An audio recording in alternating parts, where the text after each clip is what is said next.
Our second panel is dealing with political and U.S. Latin American policy issues.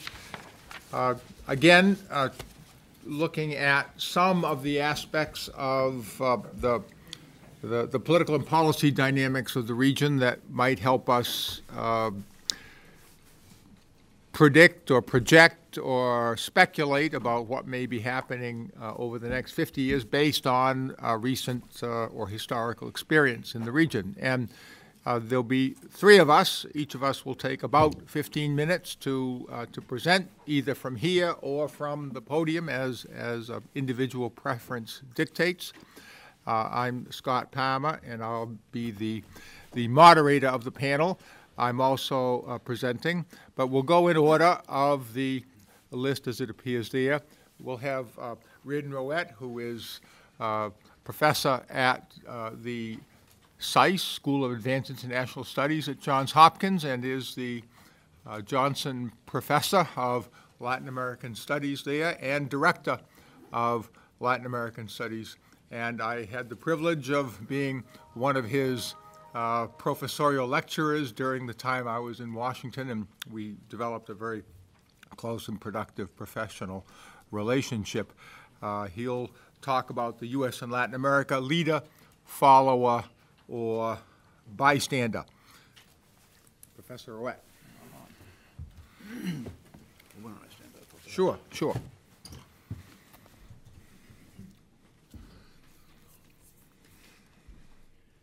Thank you very much for the invitation. I very much appreciate being here. Let me start off with my basic premise is that the United States, of course, is a bystander with regard to the hemisphere, and that's not going to change anytime soon. But let me put this into a larger framework. There is a trend in American social science and European to discuss whether or not the United States has now begun to decline, the declinist school. I am a supporter of the declinist school, that the United States is not now what it was and probably will not be unless there are some very revolutionary changes that take place. Given our twin deficits, given our lack of investment in vital parts of our own society, we no longer lead, we watch. And the best example of that is the G20 meeting in Seoul last week, where President Obama was basically spurned by the other 19 members of the G20. And it will not be the last time. And it will not be a time in which we can turn this around.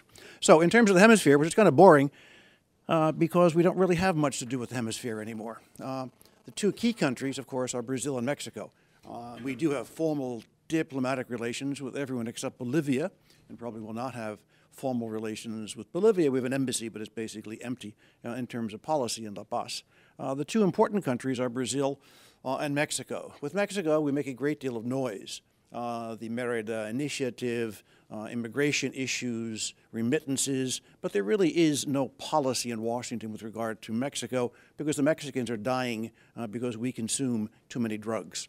The drug war is our problem, not theirs, but the American Congress are made up of cowards who will not recognize that and therefore not support alternative policy solutions. In fact, we actually have cut back on the money to support the Merida Initiative because Congress has other things to do which don't have much to do with the border or national security. So the issue of national security has really been sent down the road, and the El Camino is very long and is not one in which American politicians want to engage. Now, we should and do have to be concerned.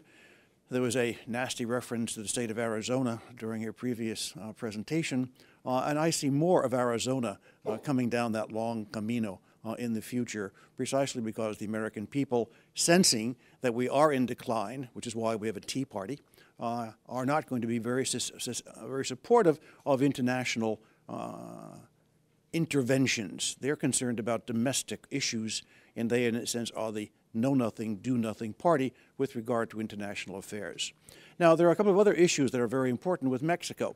One, of course, are the issue of remittances, that to some degree, the Mexican economy or social peace has been maintained by very large remittances from the United States. They are slowing down dramatically because the American economy is slowing down dramatically, first. Second, on the issue of immigration, there is increasing antagonism in the United States to Mexican immigrants, even though we need Mexican immigrants to work. And therefore, that too is going to become an increasingly serious problem with regard to Mexico. And third, the Mexican economy is in a tailspin. There's no investment in oil. There may well be brownouts within a few years, and unless there is substantial investment in the oil fields in Mexico, the Mexican economy is going to have some very serious problems.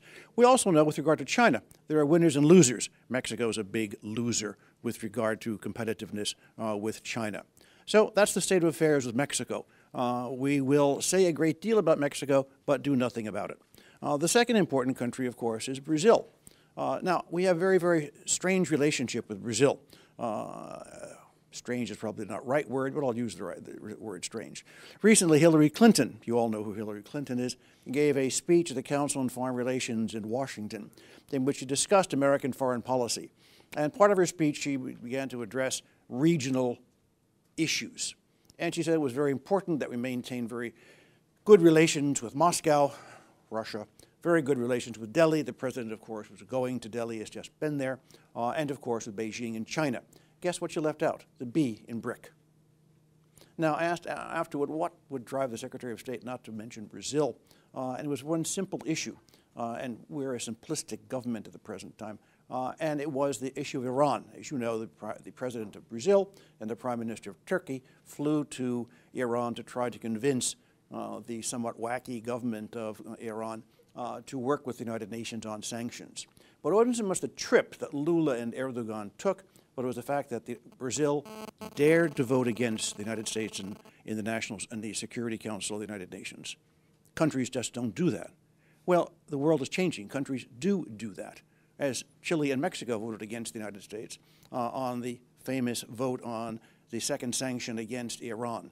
The world is changing in that there are now more assertive countries, and Brazil is going to become one of them. For example, it's really impossible to think that the United States can do very much about world trade. For example, at Seoul, they said we must get the Doha round of the WTO going again. Can't do that unless you have Brazil and India and China at the table, a level playing field. The U.S. doesn't drive world trade negotiations anymore. The other G20, finance. You can't really talk about the new financial architecture, and that too is changing. As my colleague Fred Bergston argues, the shares and chairs at the IMF are going to have to change, and they are changing. Greater voting rights for the BRICS, more chairs for the BRICS. The Europeans have to give up 2 of their chairs, and they will have to fight over that in Brussels, in between rescuing the Irish banking system and the other collapsing banking systems in Europe. But more importantly, the new architecture means, as President Obama stated at the G20 summit, finance summit in London last year, the U.S. will no longer insist on an American as president of the World Bank. We think the Europeans, you can't trust the Europeans, but we think the Europeans have decided they will no longer insist on a European as head of the IMF. This is an astounding redefinition of Bretton Woods, that the opening will now allow a Brazilian or a Chinese or an Indian or a South African to head the 2 most important post-Bretton Woods institutions, meaning that the United States will still have a veto on paper, but quite clearly over the next decade or 2 decades, I imagine the U.S. will lose that veto at the International Monetary Fund. Harry Truman would roll over in his grave if he saw what was happening at the present time. So with the 2 countries that are most important in the hemisphere, we don't have particularly good, they're amiable relations, but we had the Brazilian ambassador speak at SAIS yesterday at our weekly seminar, and he put it very clearly. He said, we want good relations with Washington, but we don't want relations with Washington defined by Washington, which I think is a perfectly reasonable way to state where our bilateral ties with Brazil are going. Brazil is and will be an important country. We have now, the United States, become the 2nd trading partner. China, of course, is now the 1st trading partner. And if the data are clear, and we don't know until the end of this quarter, the United States could indeed fall to be the 3rd trading partner being replaced by Argentina. Now, that may just be temporal. It may change. The point is, the United States is not going to be the 1st trading partner anytime soon of the United States. More importantly, the Brazilians resent the fact that they indeed are often lectured by the United States, or that the trip by the president of Brazil, and you can be negative or positive on President Lula's trip to Iran. That isn't the issue. The issue is the Brazilians can do it, and they don't feel they're going to be chastised or to pay a price, although Washington thinks they are paying a price by not being mentioned in Hillary Clinton's speech. Rather childish approach to foreign policy, as far as I can see, but it's their administration, and they can do with it what they want for as long as they're there, which may not be very long. So on the basic issues, the basic policies with the two major countries in the region, we are not really moving very far because we don't have the resources, nor do we have the interest in doing so, I would argue. So on the broad range of global issues, whether it be trade, and as you know, the Brazilians took the U.S. to task at the World Trade Organization over cotton subsidies and won. Now, 20 years ago, the Brazilians, one, would never have thought of challenging the United States, and two, even if they did, they wouldn't have won. They won. And that's very important because that is an example of what is going to happen as we continue into the future with the United States in decline. Increasingly, the United States is going to have to make more space, as I said, not just at the IMF table, but at various tables, more chairs and chairs for the developing world, the major emerging market economies, and that means a diminution of U.S. influence in terms of overall policy.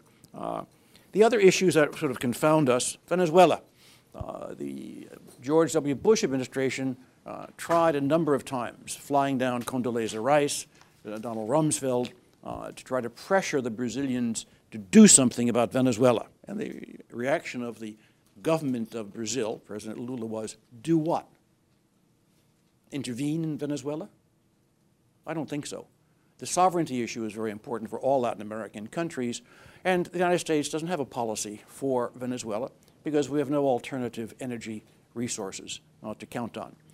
Now, we could be cultivating the Brazilians, but of course, God forbid, we think the Brazilians are important enough to cultivate for oil.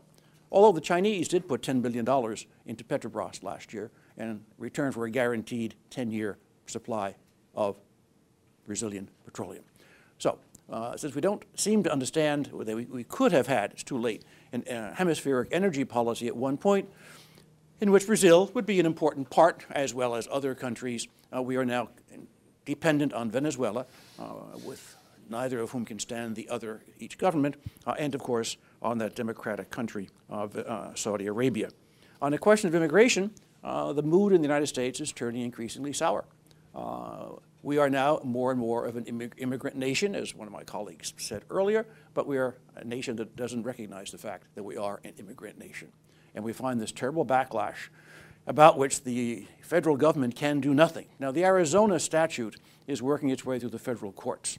There may be other, since given the results of the elections on November 2nd, in which the shellacking given to the Democrats means that many of the progressive voices in Congress in Washington for movement on immigration are muerto. They have gone.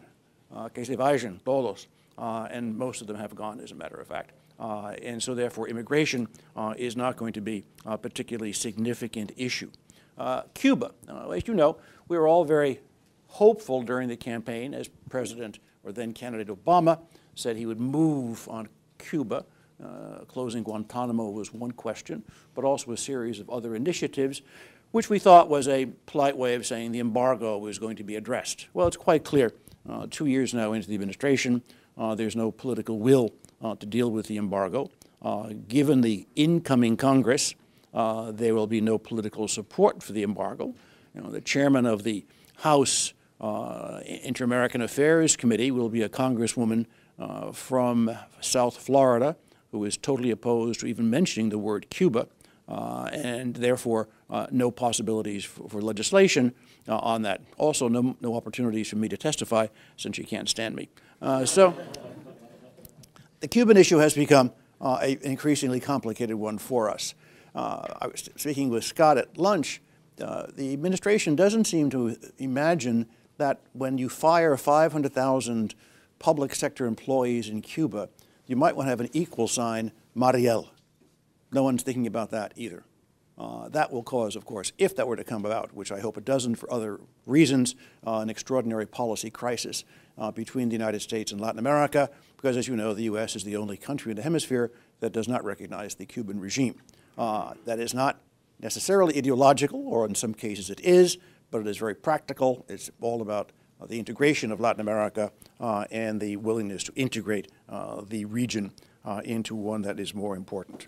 So as Latin America looks for options, China is one, India is another, European Union could be another, but increasingly the Latin Americans are organizing, as you know, internally. There is UNASUR, the the Organization of South American States. There is the New Security Council, which has been formed. Most of these are initiatives of Brasilia. There is the BRIC concept, of which the Brazilians and the Indians and the Chinese are particularly supportive of, and the second summit of the BRIC countries was held in Brasilia in April. Same day, they had a parallel summit of IBSA, India, Brazil, and South Africa. South-South diplomacy is very much alive in the South. In Washington, it's barely recognized. And that, too, is going to be an important and changing set of modalities for the United States as we move through the next decade and 2 decades of American foreign policy under either Republicans or Democrats. It doesn't really make much difference.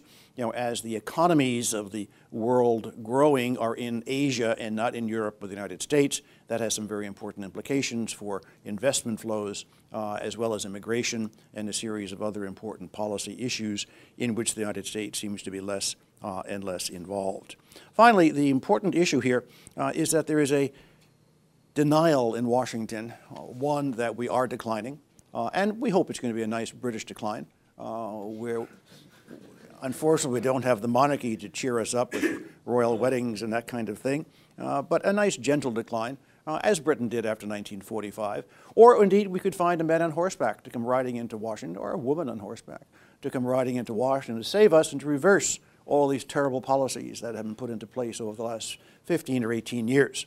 I believe in the tooth fairy, but I don't really believe we're going to find a woman or man on horseback anytime soon to turn the United States around. The hole is too deep into which we have dug ourselves. And to come out of it in the present circumstances, world circumstances, global circumstances, if we were growing, and if we didn't have 9 or 10% unemployment, and if we had a sound banking system, one might imagine a set of public policies from the White House supported by Congress that would raise taxes, not cut taxes. That would be the great debate during this interim period. As you know, the Republicans have suddenly pulled the rug out of the White House in terms of the arms control treaty with Moscow. Senator John Kyle, who was negotiating for the Republicans, allegedly in good faith, has withdrawn his support. That treaty will probably not move ahead. So increasingly on global issues, some of which include Latin America, some of which don't, the United States is increasingly under pressure and indeed increasingly not irrelevant, less relevant than we were 25 years ago. So in terms of the multilateral issues in which Latin America is involved, and 3 countries, of course, are in the G20, Argentina, which is sort of irrelevant, but Mexico and Brazil, which are not. That means the U.S. should be much more conscious of the ability of these countries to begin to use their capacity internationally and globally to really make their own decisions. It was noted that the President of the United States endorsed India for a seat on the Security Council of the United Nations when he was in New Delhi. The U.S. has already endorsed Japan, but of course it was the British Foreign Secretary, Mr. Haig, who 3 days later endorsed Brazil for a seat on the Security Council. The U.S. has been either reluctant, unable, or unwilling to do so. And the problem in Washington with Brazil is that Brazil is increasingly a problem. How dare they take us to the World Trade Organization and win? You don't do that with the United States. Lula's comment, of course, was fascinating about the financial crisis. It was created by Americans with blonde hair and blue eyes who didn't understand the impact of the financial crisis. The Brazilians were the last country to go into the crisis and the first country to come out because the Brazilians and other countries in Latin America did what we did not do, have in place good regulatory frameworks and accountability and transparency at the financial level. There is less and less respect for the United States after the last 15 or 18 years. And I shall not mention any administrations of which I'm particularly unfavorable towards, who may have created some of these problems. The point is we are there where we are, and this White House, after the last elections, are not in any position to lead us into the good times. They'll hold on by the skin of their teeth for 2 years, and then we'll see what the American people decide in 2012. That means Latin America will continue to diversify its diplomatic, economic, financial ties with other parts of the world. South-South diplomacy will be increasingly important. The U.S., again, is not irrelevant. It is just less relevant. Some countries listen to us, some countries don't, and more there are those who really just don't care. Thank you.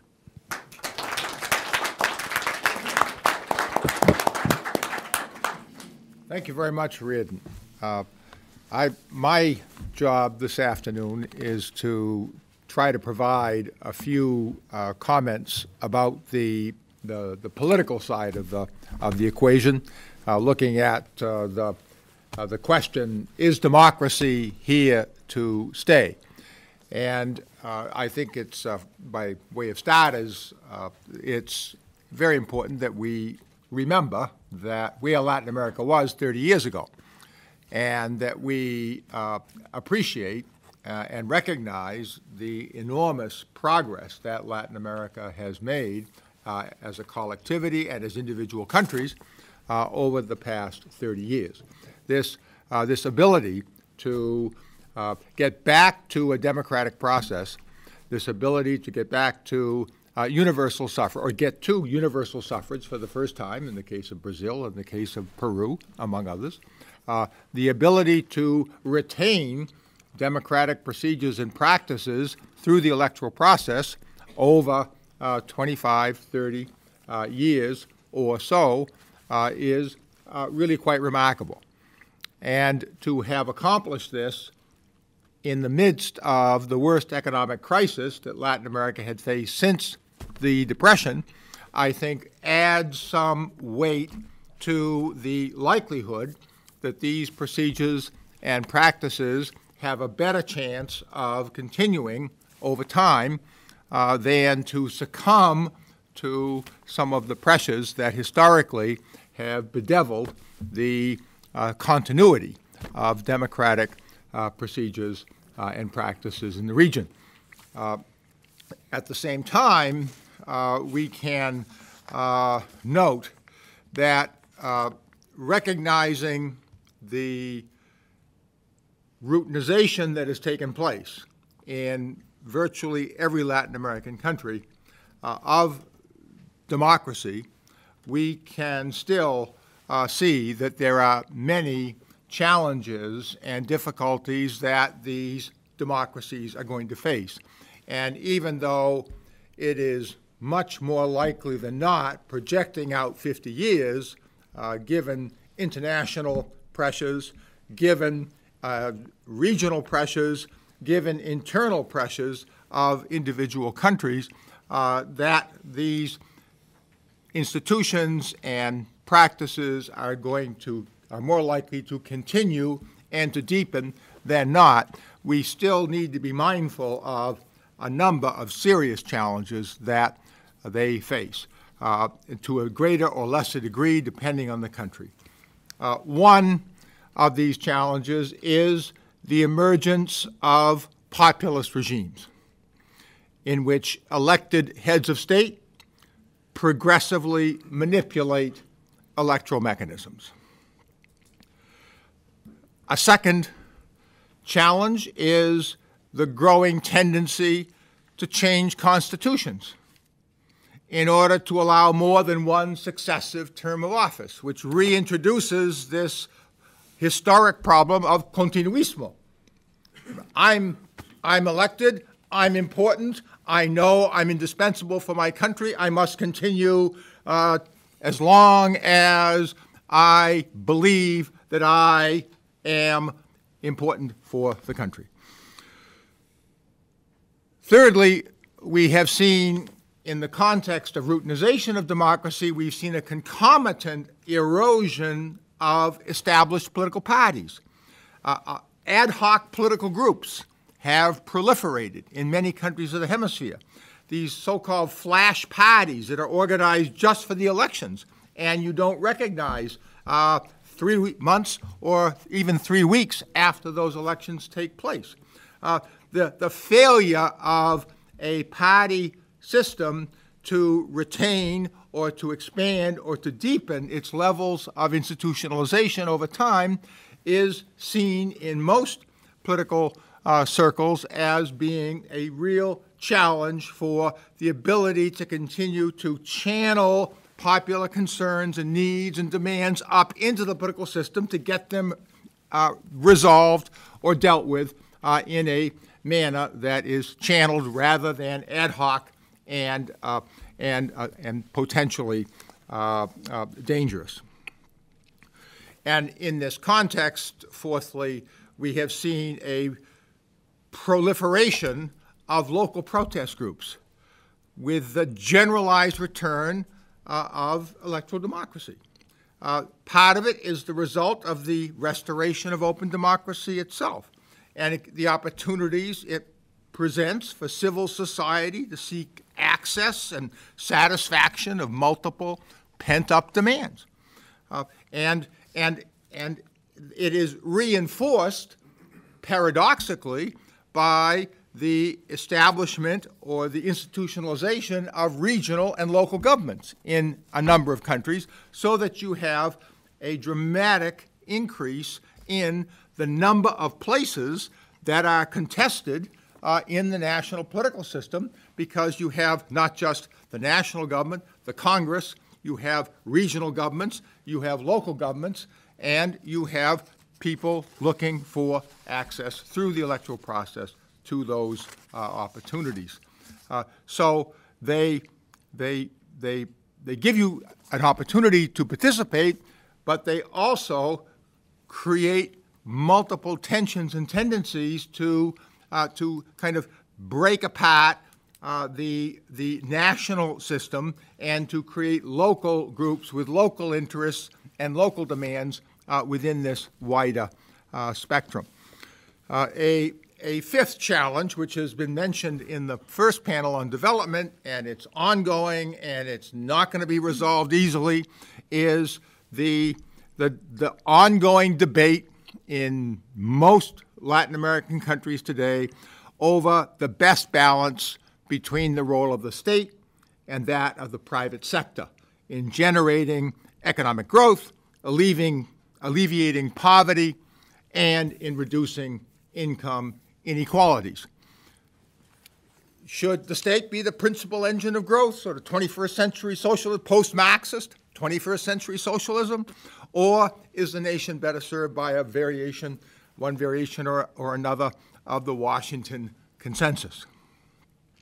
Now, the question is whether this obviously emerging left-right divide can be channeled constructively over time through continued electoral alternation, moderate adjustments within mutually acceptable parameters, or if it will deepen to produce political polarization, division, and conflict.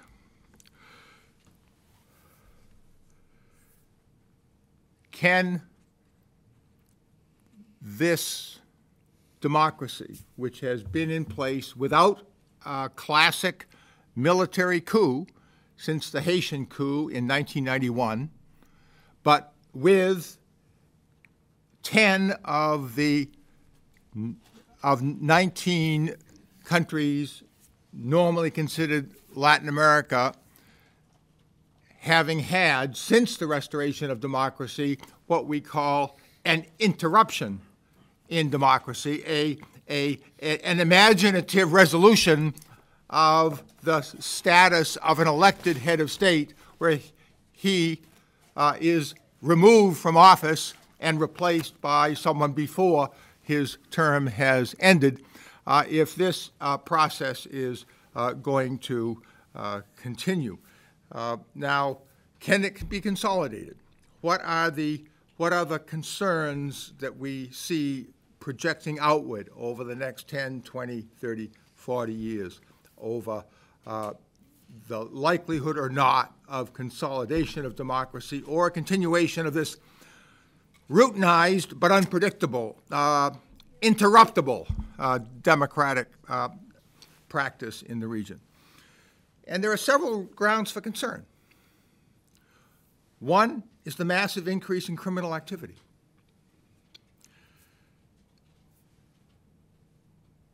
Most public opinion polls in most countries of Latin America today put their number one concern as personal, individual security.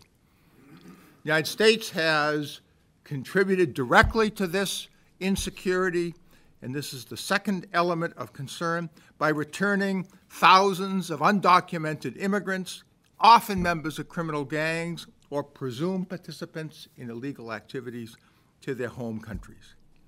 Thirdly, and Silvia will speak to this very shortly, we have a weak civil law-based judicial system which tend to be underfunded, subordinate to the executive, and characterized by increasingly outdated procedures that just can't keep up with the massive increase in cases.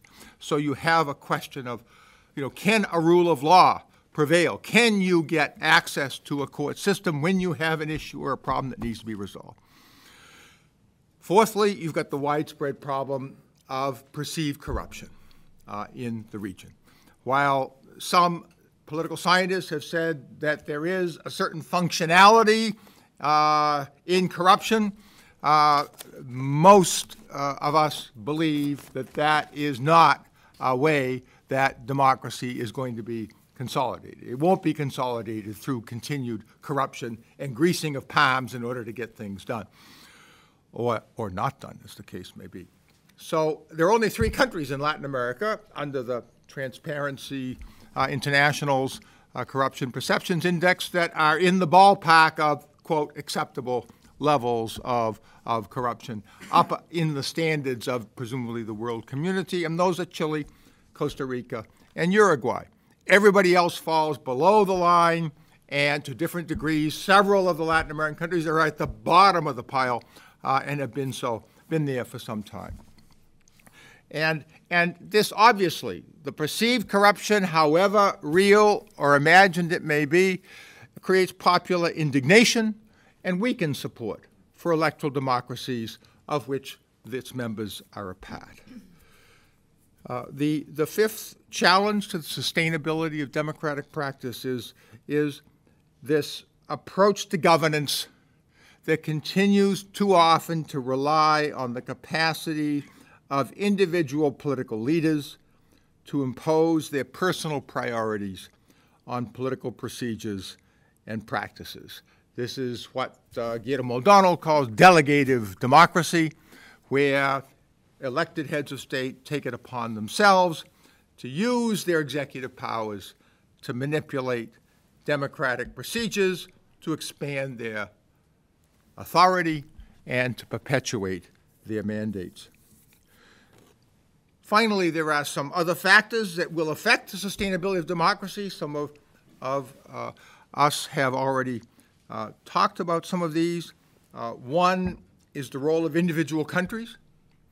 To what degree will the growing economic influence of China and Russia strengthen or weaken democratic institutions?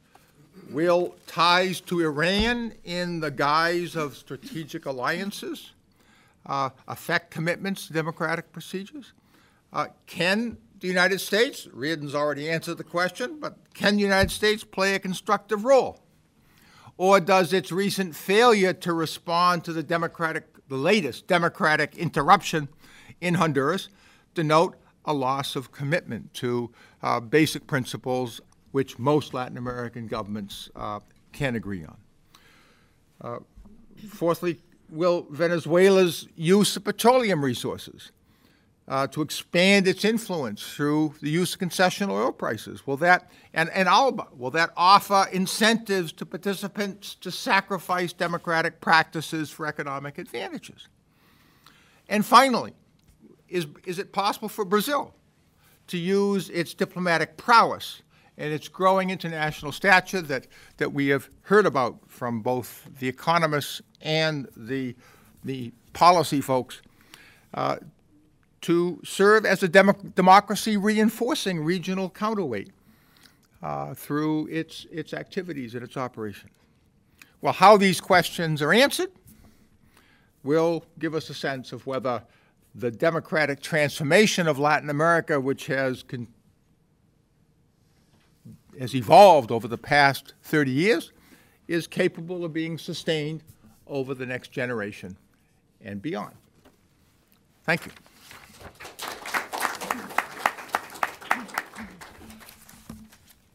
And now Silvia Inclán is going to deal with the really interesting question of whether can judicial reform achieve a rule of law.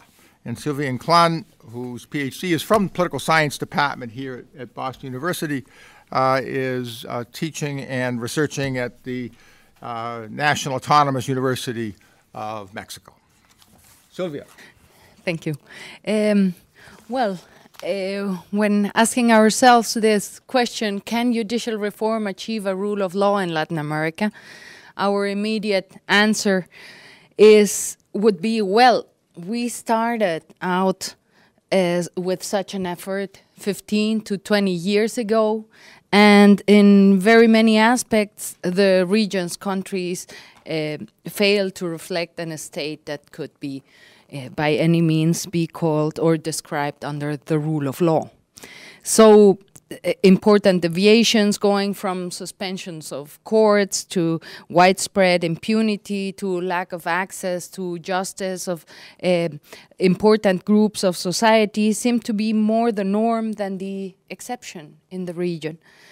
Moreover, some of the very same projects that very same problems that the region had 20 years ago when the initial judicial reform started seem to be among the most salient challenges today.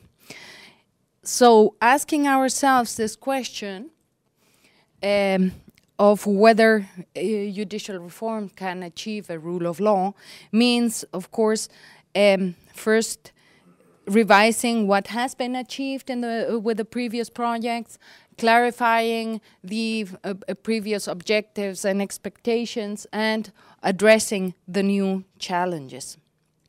And what were those? Well, 20 years ago, at the core of most judicial reform projects was the establishment or re-establishment of judicial independence at all levels within the judiciary. And there were among the most important measures were constitutional and legal, the introduction of constitutional and legal safeguards for judicial independence, the creation of judicial councils, and the granting of enlarged judicial review powers to courts. And well, they were important for governance, so the idea was that the judiciaries needed to be tuned up to the new democratic nature of governments in the region, but also because judicial independence was a necessary condition to protect property rights and contracts and to secure investment and credit, and hence judicial independence was necessary for economic growth and development. So the reforms also, not all of them, but some of them had additionally the second goal of enlarging access and making courts more efficient. So that means opening access to previously marginalized groups, and the main strategy for that was the introduction of accusatory criminal proceedings to substitute the traditional inquisitorial systems in the region. So for that purpose, new codes and laws needed to be written. A large effort to re-educate people in the sector was also made, and but the courts also were found to be in very poor conditions. So they large investments went to material resources, going from computers to forensic laboratories, and so a lot was invested in that. And there was also the perception of overwhelming workloads. So for efficiency, material resources were also required.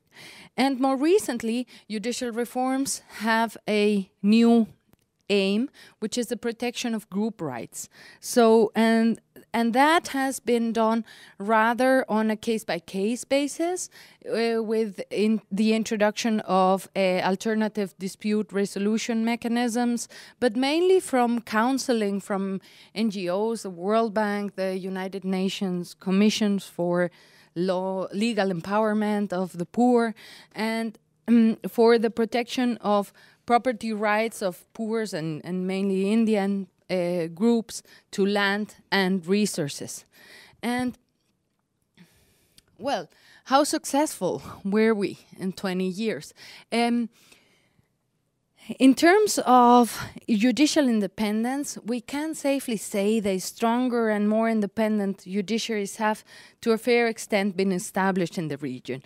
We lack neatly comparable information on Supreme and lower courts, independence before and after the reforms, but case studies documenting the new and increased power of Latin American courts after the reforms abound. Increasingly, studies are now addressing the new role of courts, primarily Supreme Courts, and the consequences or policy implications of the new constitutional review powers, even raising new concerns related to the old question of judicial accountability and the counter-majoritarian problem of judicial review. And so the introduction of safeguards for judicial independence is certainly not a finished endeavor, and it has certainly not occurred without ups and downs in many nations and delays. But however, their introduction have at least raised the political costs for the elected branches of violating them, and if nothing else, those protections have paved the way for judicial independence institutionalization in the region, something unknown 20 years ago. As to whether the new judiciaries are doing a better job in terms of securing property rights and promoting economic growth, well, the question has produced inconclusive empirical results in the academic economic development literature. So they have found that formal judicial independence does not produce growth, but de facto judicial independence has. So, however, there are problems with the validity of the notion that judicial independence generates rule of law, and rule of law generates growth and development.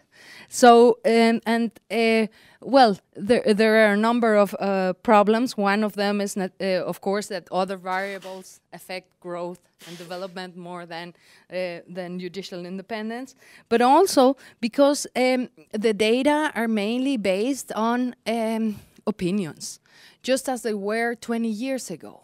So it's rather collective hearsay than information and data produced by the courts themselves.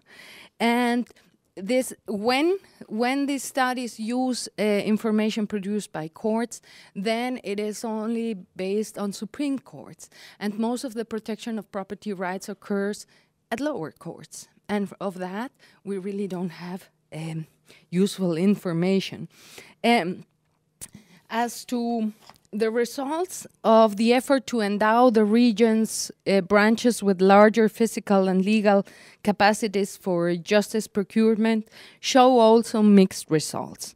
On the one hand side, undoubtedly judiciaries are better equipped, have grown in size and relative importance. They show still lower but already internationally comparable figures in areas as number of judges per capita, number of per 100,000 people, number of specialized courts, salaries, career credentials, share of national budgets, constitutional and legal protections and faculties, and in terms of equipment too. Their workloads have also increased, meaning that more cases are being channeled through courts.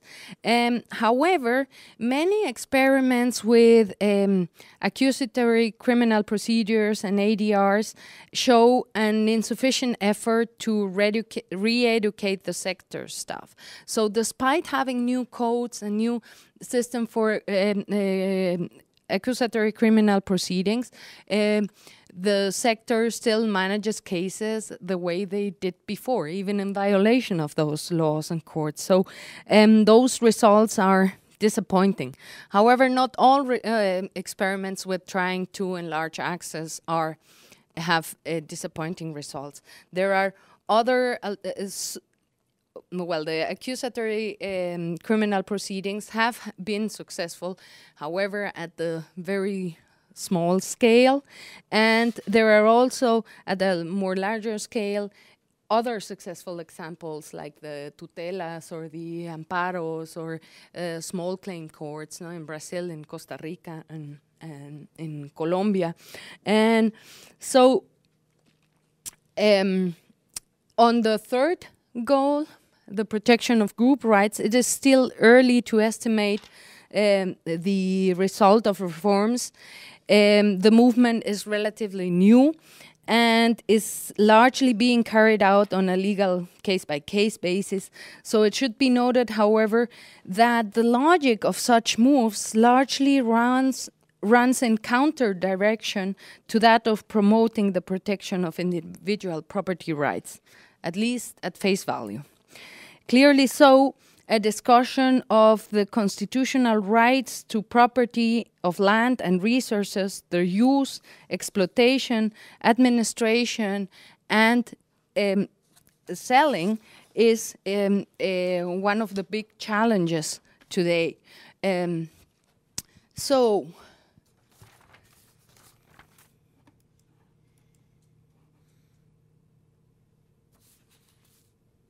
Sorry, I did that already. So is it worth doing more of the same? What have we learned from in the last 20 years? Well, the process has had, like I said, ups and downs in terms of judicial independence, but there is sufficient evidence to continue striving for formal safeguards for judicial independence and power. And because judicial institutionalization is yet to be tested, we have learned that democratic governments are more likely to produce judicial independence than authoritarian governments, but we have also learned that judicial independence survives better in context of divided government. And so far, in Latin America, wherever judicial independence has failed after reforms, it's because of unified government. So many of the projects are still to be tested under unified government, and also with the issuing of politically sensitive or vital issues. None of the courts has survived one of those yet. In terms of the accusatory criminal proceedings and ADRs, they have had a very limited coverage to abandon the project or to think that it's just too expensive in terms of education and in terms of reshaping the systems. They have been adopted primarily in Central America, but not even at the national level, not even there. No, in Mexico, for instance, they have been adopted only at the very tiny local level in some parts in the north, with good results. However, abandoning that experiment for access, I don't think would be a good idea. And there are other successful examples that could be replicated, like I said, the tutelas, the amparos, the court of small claims, which have increased and made significantly easier the access of the people to justice. The problem is that they're now creating humongous workloads, like in Colombia, and well, now the Colombians are asking themselves, how how to control that that access. And well, we have also learned that judicial reform projects cannot be a one-size-fits-all. That is too much of an accusation for the former projects. They were not really done as a one-size-fits-all. But the donor organizations recommend for further projects a very meticulous diagnostication before for each case, and also mechanisms to monitor and evaluate results, which were absent in previous projects. And well, the region now faces new challenges. If we want to construct the rule of law with judicial reforms, with changes in the constitutions and in the laws, clearly future reforms need to address the difficult challenge of promoting greater transparency and publicity of judicial branches' work. Particular attention should be put on reaching minimum standards to make databases comparable across cases, and on the systematization of information on rulings produced by lower courts, not only by Supreme Courts, and on reporting information about compliance. There is absolutely no one who has any kind of indicator of to what extent rulings are being obeyed, followed, accepted by politically significant actors or by small actors as well. And so if we are to continue on that path, we really need to put an effort in transparency and publication of informations. And because Latin American courts are no longer understudied, but studies require much better data if we want to learn from one another. Another very important challenge is the recapturing of important parts of the state by organized crime. It is certainly worth to continue on the path of reinforcing judicial reform at all levels, and particularly given this not new but recently accentuated problem. Courts and justices need to be backed up with further safeguards and with the elimination of formal and informal obstacles for like fueros and special regimes for certain public and private groups to really fight corrupted authorities in all three branches of government at all levels. Increased institutional and legal capacity is also necessary to address the current challenges relating to fighting not only the armed capacity of organized crime, but to effectively diminish its economic and financial corruption capabilities. Stronger judiciaries are also necessary to back up the still pending constitutional and legal fiscal reforms required to establish fair and progressive collection and tax collection systems and stronger states in the region. Clearly so, a discussion of constitutional rights to property of land and resources, their use, exploitation, administration, and particularly the alienation in each country is an urgent challenge. Clarity as to these issues is important if we wish to prevent an even worse scenario of unequal application of the law, or a situation in which the haves could end up with more powerful means to abuse the have-nots.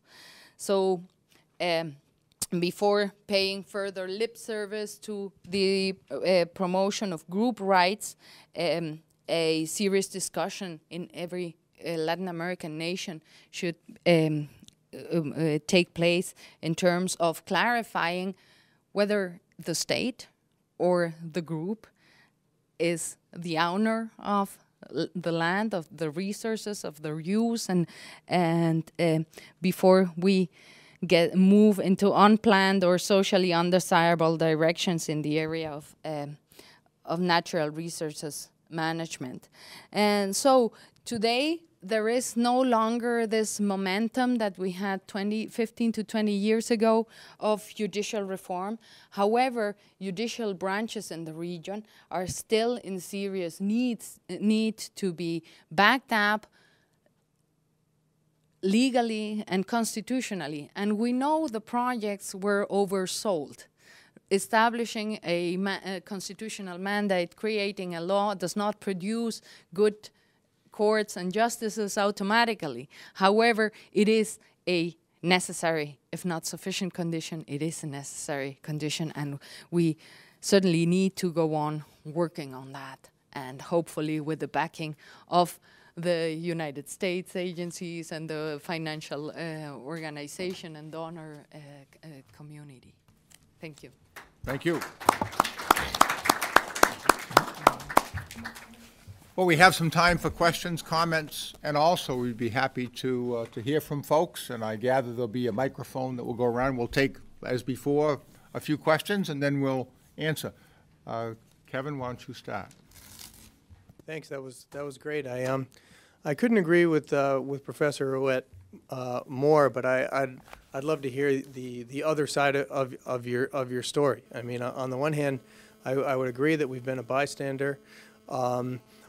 I also feel like perhaps us being a bystander allowed the region to flourish more than during the period when we weren't a bystander, and so that could be a good thing. But I agree with your sort of your negative view of it. But what would a British-like declined U.S. what would be the three-pronged or four-pronged? What would be the basis of a 21st century foreign policy for a declined U.S. that would be constructive for the region? Okay, Jeff, and then Anitra. Jeff Rubin, Boston University. I also wanted to thank Professor Roett for a persuasive, if somewhat bleak presentation. And my question is really asking you perhaps to restate the obvious. But why doesn't Latin American democracy matter to the U.S.? In other words, it really is a big deal, quite astonishing and important that there have been these enduring transitions. And it does seem to be an argument in support of U.S. positions in global policy. And as it could be the foundation of a battle against fundamentalisms of various sorts, a hemisphere of democracy and markets that generates economic growth, diminishes poverty and inequality, and sustains secular governments and religious pluralism. So why isn't this seen as something positive to proclaim and hopefully not meddle with at the same time? And relatedly to Scott Palmer, given the weaknesses you see or potential challenges to democratic government in Latin America, do you see any positive role that the U.S. government could play in strengthening or overcoming these challenges? Or do you think, as Kevin implied, that it might be really the best thing for the strengthening of Latin American democracies for the U.S. to stay as far away as possible and look elsewhere? Anitra, and then Sudi, and then Paul. Yeah, Anitra Thorhog, Yale University. I'm struck by the similarity between David and Silvia's talk in terms of the corruption of these large international and multi-country cartels that are paying no income tax, using the infrastructure of many countries, may or may not be giving any employment or any benefits back to the countries. And the fact of the scales that sometimes they pick on very small Caribbean countries or other small Central American countries to be their transit, and the fact that instead of getting a better handle on them, as we were in Colombia, I think we're getting a lesser handle on them. And they're completely anti-democratic. They're completely illegal. And yet, and it will take a coalition of the willing to attempt to bring these large, extraordinarily rich groups under control. And yet, we've got to face that for the future of the whole hemisphere and certainly for the future of Latin America. But it's greater than Latin America at this point, because we now have North American and Chinese entering into this equation, and probably some Southeast Asia, possibly some Afghanistan. It's multinational, and it's almost beyond the scope of any one government, but possibly not beyond the scope of all governments. Yeah, she'll bring around a microphone for you. I have questions or comments. I don't know how to put it. And for Scott Palmer, talked a great deal about, and I'm not challenging that, the importance of his thesis, the democratization of Latin America and the stumbling blocks towards that and the chances of it. But I'd like to remind everyone that sometime, I think about 10 years ago, the theme was social movements.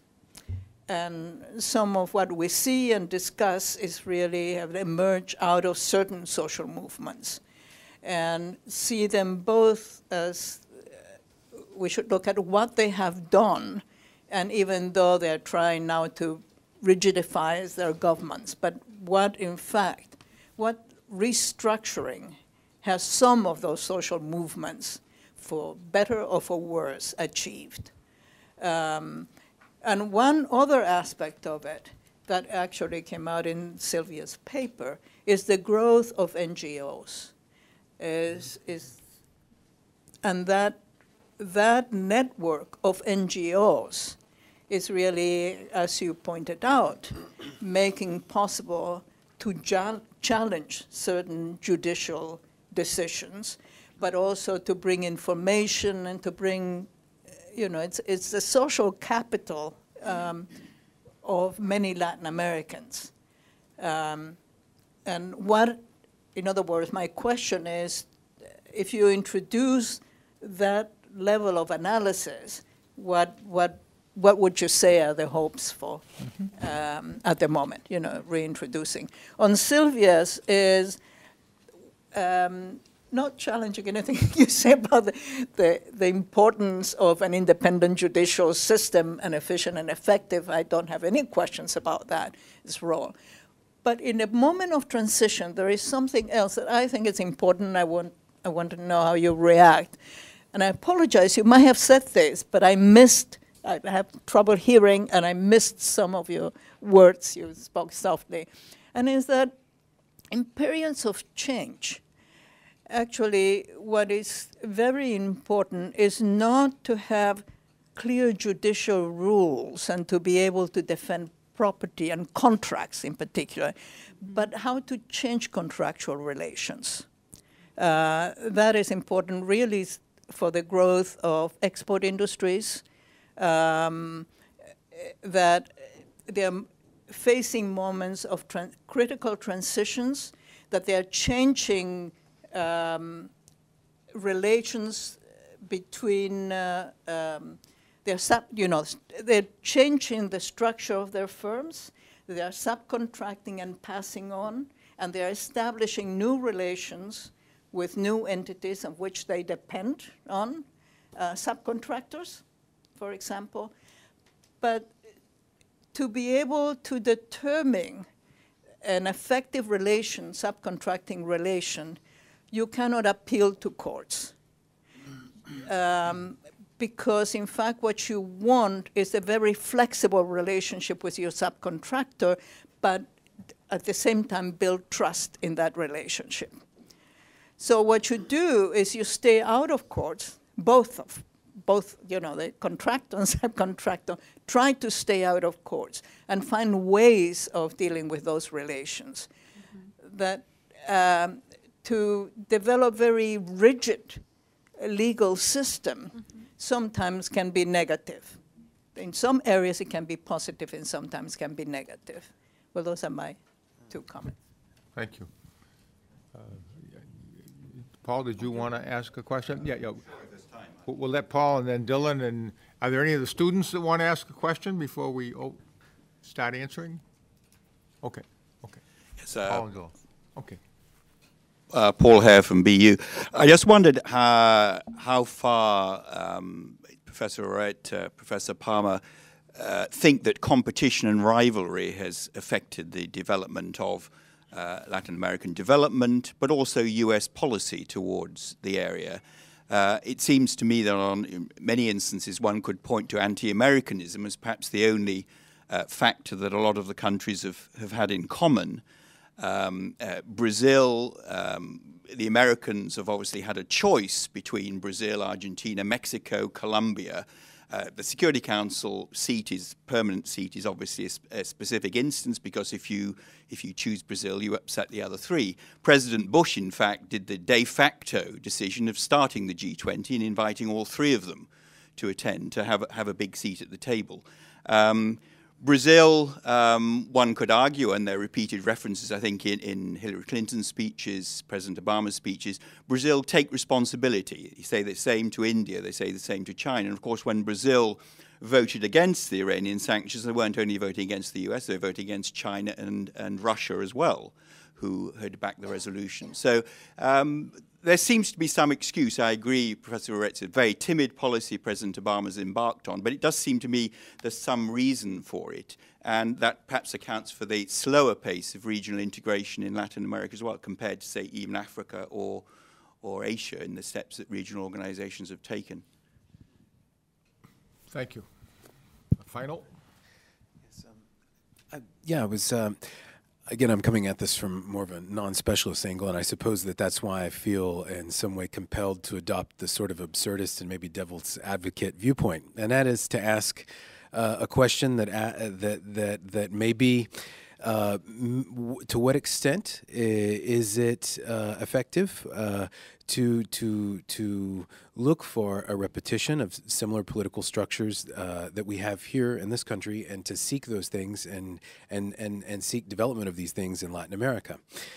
To what extent, let's just ask hypothetically, rule of law or the court system, what would be a satisfactory alternative to a court system or a rule of law that would work? Maybe similar to you were mentioning, I was really taken by your comment that sometimes it's not good to have such a rigid court system, because sometimes certain types of things can be managed maybe extra legally, as they often are in Latin America, as a matter of fact, and even as they are in the United States to a certain regard.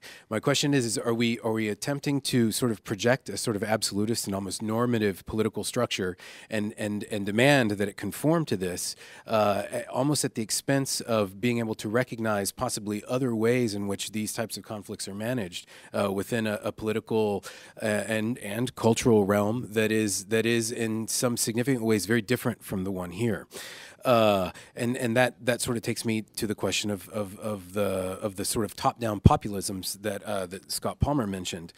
There's something about power with a personal face that has been commented for literally centuries by Latin American intellectuals, and the notion of, I mean, I'm thinking of a certain Dominican intellectual who saw in a certain social order this type of sort of personalized power that has to exist, and you see this reflected in the way that especially local political campaigns take shape. The things I've seen in Puerto Rico, for example, or in certain parts of Mexico, right? You don't vote for somebody by their last name, but by their first. Right? There's a very different type of attitude towards your relationship to power and how that is sort of seen within your life. And I almost wonder if part of our aversion to populism, as it takes shape in Latin America, and the particular form that it takes, is almost a displeasure in seeing a type of populism or a type of political structure that doesn't necessarily take shape in the same way, at least in the North American context. So I guess that's sort of my absurdist proposition. Thanks.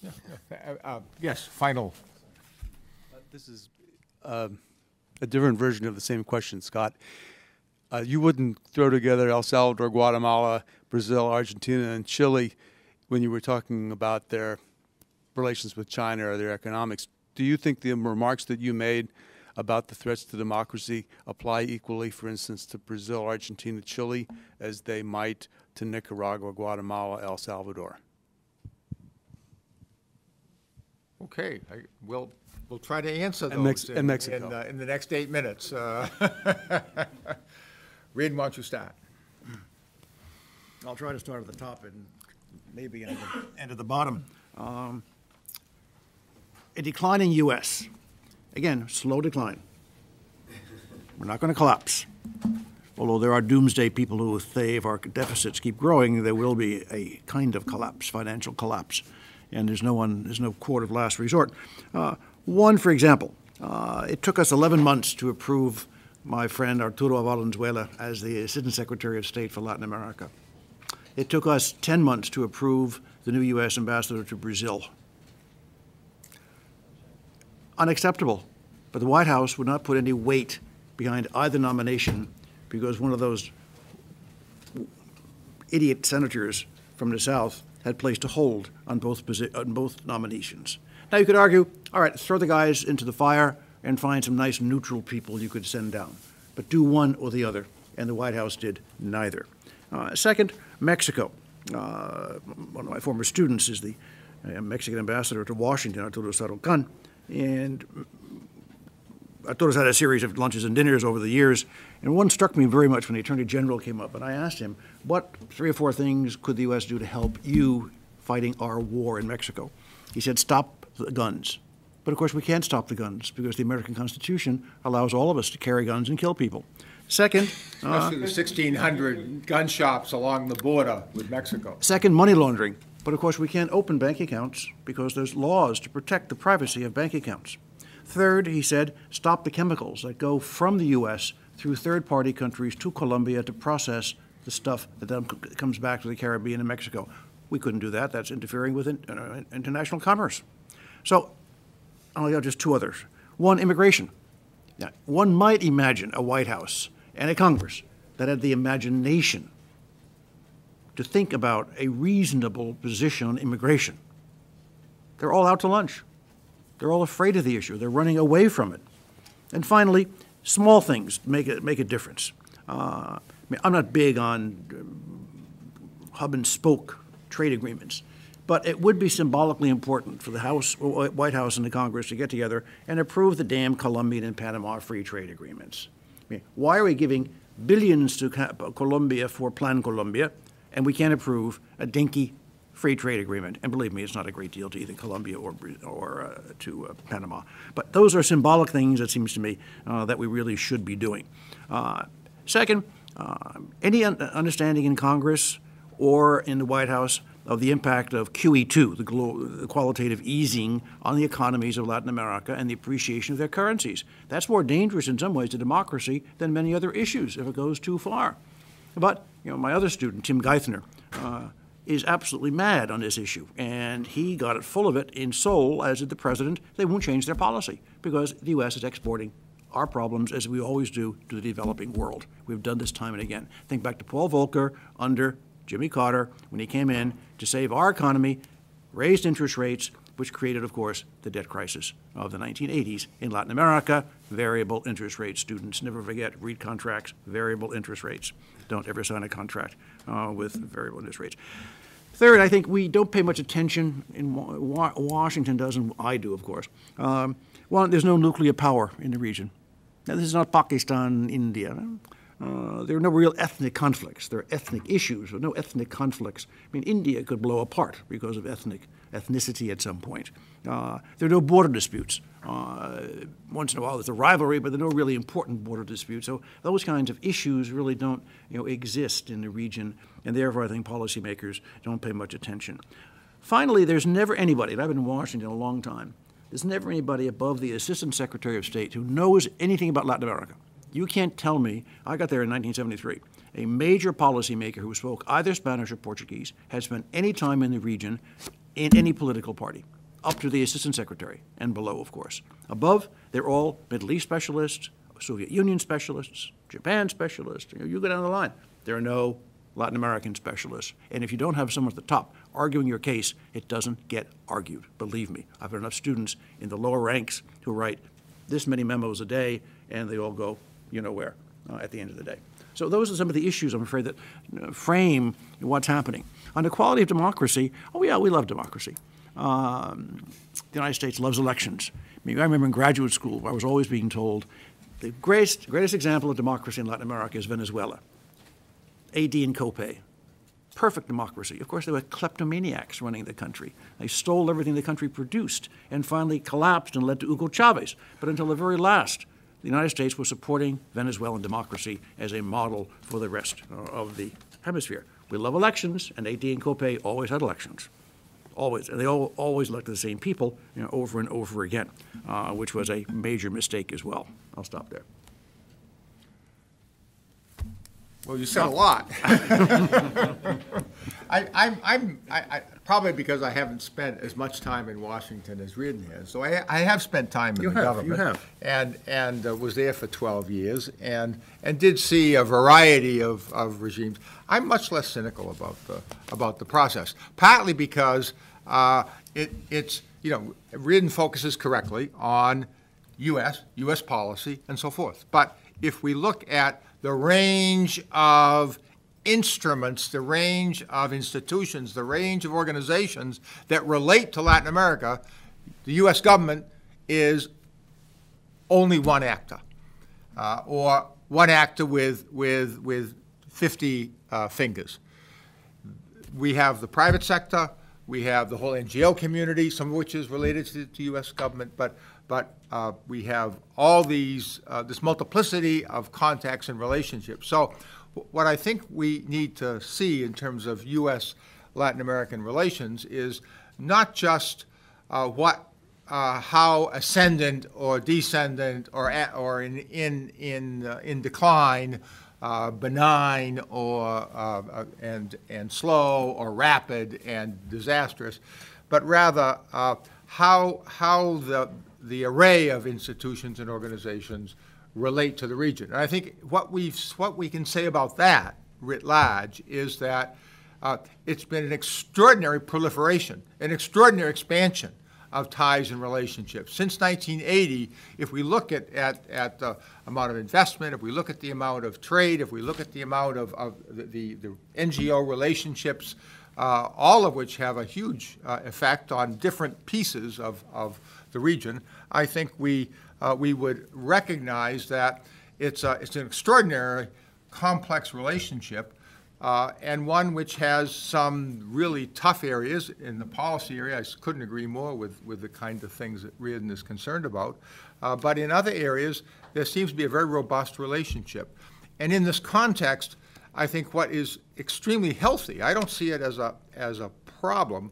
What's extremely, though it can be in individual cases, what I see as a very positive development is the degree to which individual country actors in Latin America have chosen to do their own thing, have chosen once again to do their own thing. They tried it between 60 and 80, and it didn't work. They're working at it again, I think, in a much more pragmatic and a much more responsible manner in order to build what they call strategic alliances, in order to build what they call regional connections and ties. And those, I think, will, in the midterm and long term, will help U.S.-Latin American relations because they will create a more diversified base for the relationship that isn't perceived as just north-south government to government. That's the Pollyanna-ish approach to U.S. foreign policy in Latin America. I knew you were going to jump in.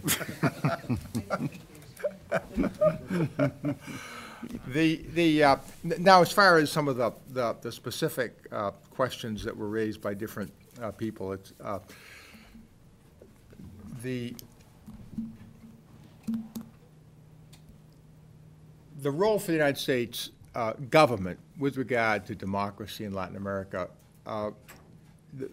I think that role has been underplayed and underemphasized. We've had for the past 15 years, at least since '91, we've had what's it called, the Office for Democracy in USAID, and between 20 and 25% of our economic assistance, which has increased from about $500 million in the early to mid '90s to about $1.5 billion in the mid 2000s.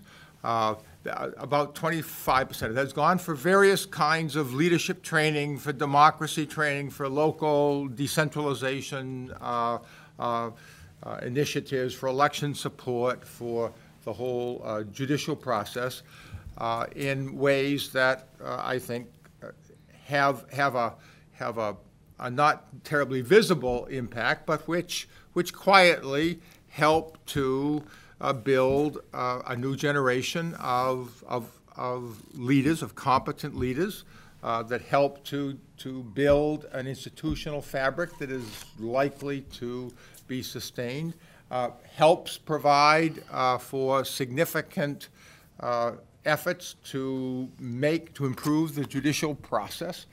I think those are positive developments, and ones which are subsumed beneath the more controversial issues that have been raised in terms of the drug issue or the immigration issue or whatever. Now, obviously, if we're talking about Latin American countries and threats to democracy or the issues, as all of us who teach about Latin American politics, about the first thing we say the first day in class is there's only one generalization you can make about Latin America, and that is there's no generalization that you can make about Latin America. So whatever you say, oh, wait, no, it's not like that in X. Oh, no, it's not like that in Y. And that's true. That's absolutely true. So obviously the nature of the issues and the threats vary from country to country.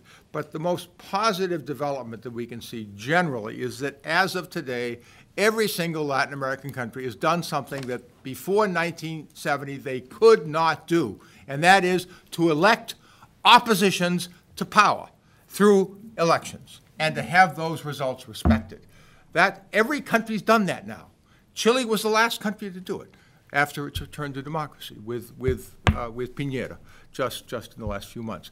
El Salvador was next to last with the election of the former guerrillas. You got 2 cases of guerrillas, you got cases of left, you got 5 different lefts in different countries in Latin American power, and they're different, and their policies are different, their procedures are different. The larger point is that they're there, and they have a certain support and a certain legitimacy in that process. What else can I say that might be useful? Beg your pardon? Sorry to mention 2 counterexamples. Please. But Cuba hasn't, and Puerto Rico, in a certain sense, hasn't either. Well, not recently. Oh, since the Oh, no. I was referring to 19 of the 20. We have the exception. Remember, we have the exception. There's always an exception. Yeah. So I think. Let me see if there's anything else that's really important to mention. Corruption. Oh yeah, the corruption issues. That's a whole other arena of action and operation that is really beyond the ken of most of us at least in the social sciences to try to get a handle on. How do you control all the offshore activity that takes place? Well, in principle, you control it by examining every transaction that's over $10,000. Well, that doesn't seem to work very well. It doesn't seem to produce many outcomes. But I think it's an activity that takes place. It provides options and alternatives. But I'm not sure that is where the core of the corruption challenges exist. I think the core of the corruption challenges exist because you have this principle, as one of you mentioned, of personalism, of the sense that you've gotten elected to office and therefore you have the right to get your 10% by whatever means necessary, and it's for your family, it's for the future, because you can't be sure what's going to happen 5 or 10 years down the line. Those, I think, are the more serious issues, and those are overcome, I think, by better leadership training, by having people who really believe in the good things that government can do and are elected to accomplish those goals, and by an effective Contraloría General de la República, or some entity that is autonomous and whether it's judicial or whether it's semi-judicial, that can go after the corrupt people and really get them in jail. I did want to finish with this perception that the presidential systems of Latin America are impositions from the North. the presidential systems of Latin America, which are universal and which a lot of us social scientists, not myself, but a lot of my colleagues have wasted a lot of ink talking about how good it would be to have a parliamentary system in Latin America, which isn't going to happen in a million years. The Latin American countries adopted this presidential system at independence, and with the exception of Chile, from 1891 to 1925, they have kept a presidential system. And Chile's experience fell apart because of the collapse of the nitrate business in World War I and the aftermath of that. So it's really a system that has evolved from the bases of Latin American society and culture. Strong presidency, of course, coming right out of this, strong individual emphasis on the individual and so forth. And I think the same thing holds true to this idea of the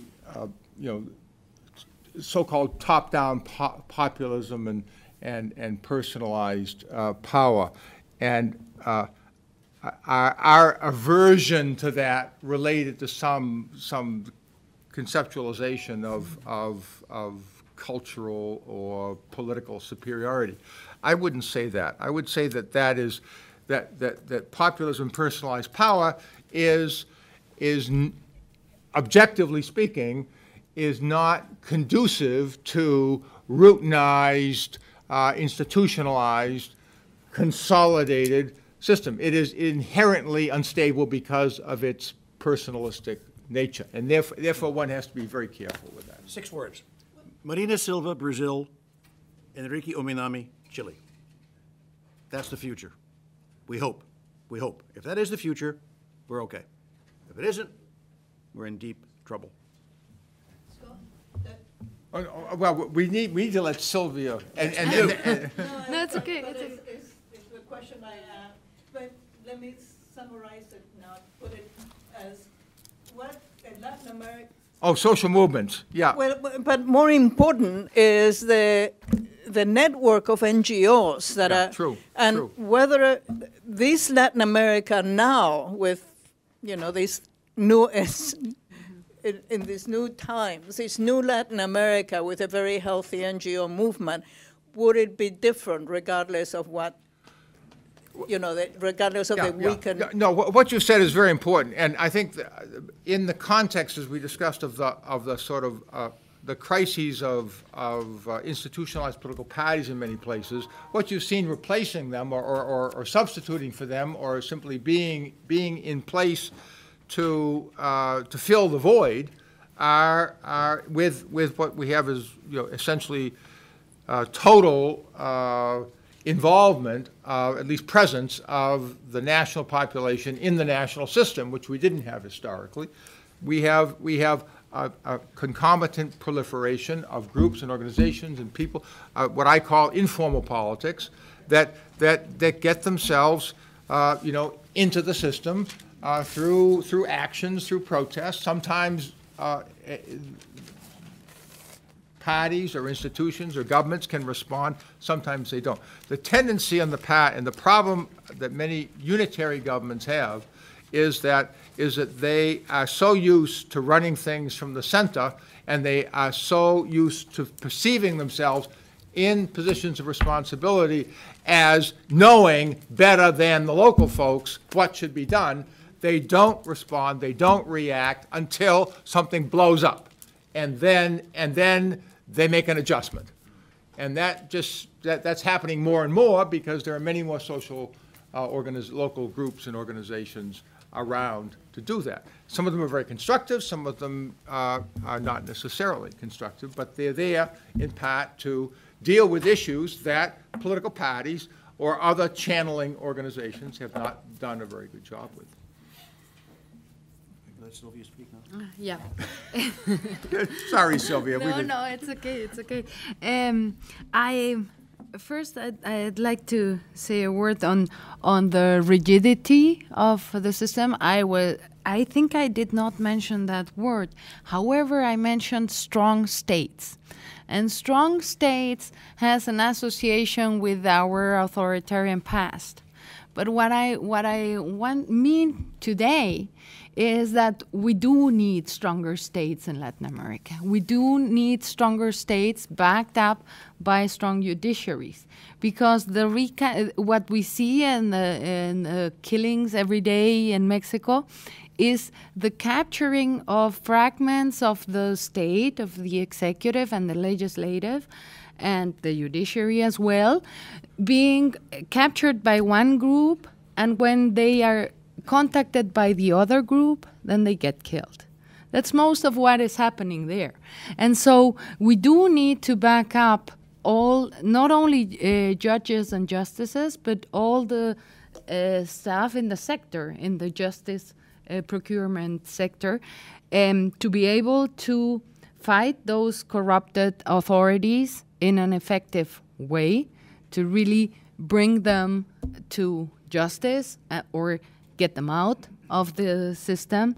And that is a major problem that needs to be backed up. We also need stronger states to be able to collect taxes efficiently, because a state who collects on average 12 to 14% of taxes is weak, cannot face challenges. I also meant stronger states to control the financial capacity of crime, like you said, the resources, the money of the organized crime cannot be prosecuted. Not even, I'm not talking about outside. That is something else. Not even inside, because they're really very powerful. So that is what I mean by stronger state. And I'm not arguing for rigidity for conflict resolutions. Actually, whatever conflict gets solved outside the judiciary is a positive thing, right? If the parts can come up with a solution, it's in general terms a positive thing.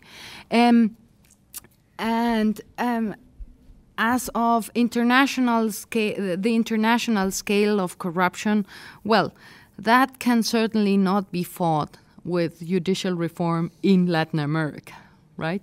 That, however, I think that perhaps in some time from now, stronger states backed up by strong judiciaries with stronger rulings might put enough pressure for crime, organized crime, to be fought and prosecuted elsewhere, not only in Latin America, but also outside. And in regard with the role of NGOs, the thing with this new third objective of reform, the protection of group rights, the thing that it is being carried out on a case-by-case study basis, that it's not a state-directed thing or not even an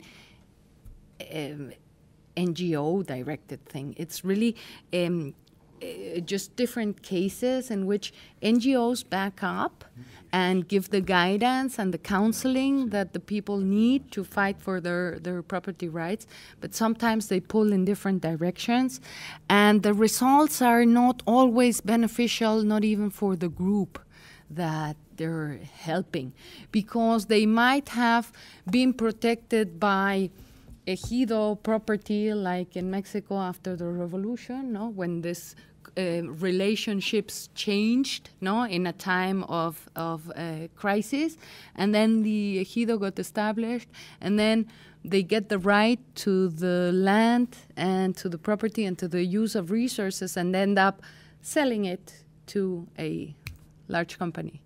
And the benefit of that for the group is, so what I'm arguing is not for rigidity for conflict resolution, but for clarity as to what the national purposes are in the exploitation, use, and care of natural resources and land.